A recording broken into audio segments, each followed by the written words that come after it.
আসসালামু আলাইকুম। পৃথিবীর যে যে প্রান্ত থেকে দেখছেন সবাইকে সালাম ও শুভেচ্ছা জানাচ্ছি। আসসালামু আলাইকুম।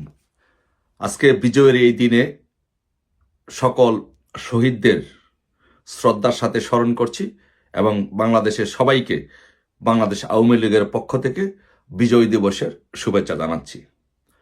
কিন্তু আমরা বাংলাদেশের এই প্রেক্ষাপটে আমরা যেই বিষয়টি দেখলাম যে আজকে মহান বিজয় দিবসের কর্মসূচিতে স্বাধীনতার নেতৃত্বদানকারী দল বাংলাদেশ আওয়ামী লীগের নেতৃবৃন্দ যখন জাতীয় স্মৃতিসৌধে শ্রদ্ধা জানাতে গিয়েছিল, তখন তাদের উপরে এই ফ্যাসিস্ট সুদখোর ইনুস বাহিনীর সন্ত্রাসী এবং জামাত শিবিরের সন্ত্রাসীরা আওয়ামী লীগের নেতাকর্মীদের উপরে হামলা করেছে এবং তার পেটুয়া বাহিনী এই নেতাকর্মীদের উপরে মামলা দিয়েছে এবং গ্রেপ্তার করেছে।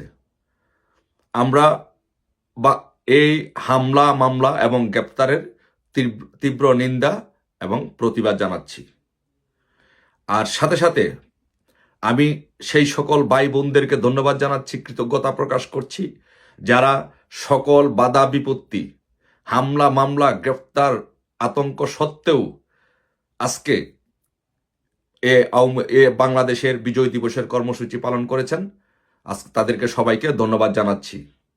আজকে আমার মনে হচ্ছে যে আমরা 5 তারিখের পরে শত বাধা বিপত্তি, হামলা মামলা, গ্রেপ্তার থাকা সত্ত্বেও আজকে আমরা বাংলাদেশ আওয়ামী লীগ আজকে ঘুরে দাঁড়িয়েছে। আজকে বাংলাদেশ সারা বাংলাদেশে আওয়ামী লীগ আজকে রাজপথে তাদের ব্যাপক উপস্থিতি ছিল। প্রত্যেকটি জায়গায় জায়গায় সারা বাংলাদেশে বাংলাদেশ আওয়ামী লীগ, যুবলীগ, স্বেচ্ছাসেবক লীগ, কৃষক লীগ, শ্রমিক লীগ, মহিলা আওয়ামী লীগ, যুব মহিলা লীগ সহ সমস্ত সংগঠনগুলো আজকে বিজয় দিবসের কর্মসূচি পালন করেছে। জয় বাংলা স্লোগানে আজকে সারা বাংলাদেশ প্রকম্পিত করেছে। এই জন্য আমার মনে হচ্ছে আজকে আমরা বাংলাদেশে 5 তারিখের পরে নতুন করে ঘুরিয়ে দাঁড়িয়েছি। এই জন্য আপনারা যারা অবদান রেখেছেন, যারা রাজপথে মিটিং মিছিল করেছেন, যারা রাজপথে এই কর্মসূচি পালন করেছেন, তাদেরকে সকলকে ধন্যবাদ জানাচ্ছি এবং দেশবাসীকে কৃতজ্ঞতা জানাচ্ছি যে আপনারা প্রমাণ করেছেন যে বাংলাদেশে আপনারা বাংলাদেশকে ভালোবাসেন, বঙ্গবন্ধুকে ভালোবাসেন, আওয়ামী লীগকে ভালোবাসেন এবং মুক্তিযুদ্ধকে ভালোবাসেন। আমার মনে হয় ইনশাল্লাহ আমরা এ আদার কাটতে শুরু করেছে।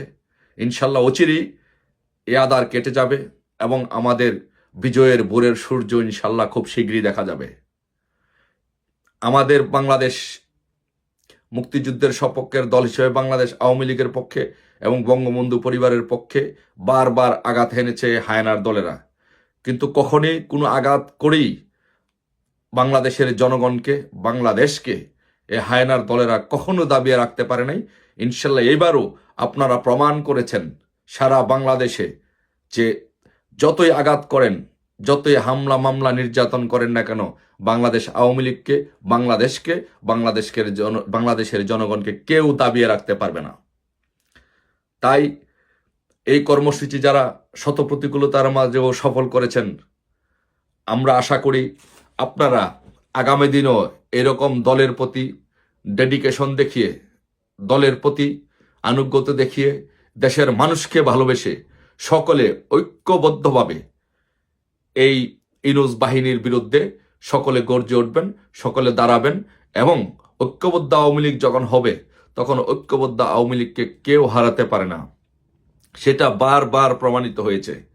তাই বিজয়ের এই দিনে আমি বাংলাদেশের সমস্ত আওয়ামী লীগের সকল ইউনিট, সকল নেতৃবৃন্দকে, সকল অঙ্গ সংগঠনের নেতৃবৃন্দকে, সহযোগী সংগঠনের নেতৃবৃন্দকে এবং সকল এমপি মন্ত্রী সকলকে বলবো, আসুন আমরা সকলে ঐক্যবদ্ধভাবে আমাদের যত মান, অভিমান, ক্ষোভ, ভেদাভেদ আছে সব কিছু ভুলে গিয়ে আজকের এই দিনে আমরা শপথ নেই, ঐক্যবদ্ধভাবে শপথ নেই যে যতক্ষণ পর্যন্ত আমরা এই বাংলাদেশকে হায়নার দল থেকে আবার উদ্ধার করতে না পারবো, যতক্ষণ পর্যন্ত আমরা বঙ্গবন্ধু কন্যা শেখ হাসিনাকে আবারও এদেশে প্রধানমন্ত্রী হিসাবে অধিষ্ঠিত করতে পারবো, যতক্ষণ না পর্যন্ত আমরা বাংলাদেশের উন্নয়ন এবং অগ্রগতির চাকাকে আবার সচল করতে পারবো, ততক্ষণ পর্যন্ত আমরা আমাদের কারো বিরুদ্ধে কেউ আমরা কোনো হিংসা নিন্দা, আমরা কোনো গ্রুপিং করব না।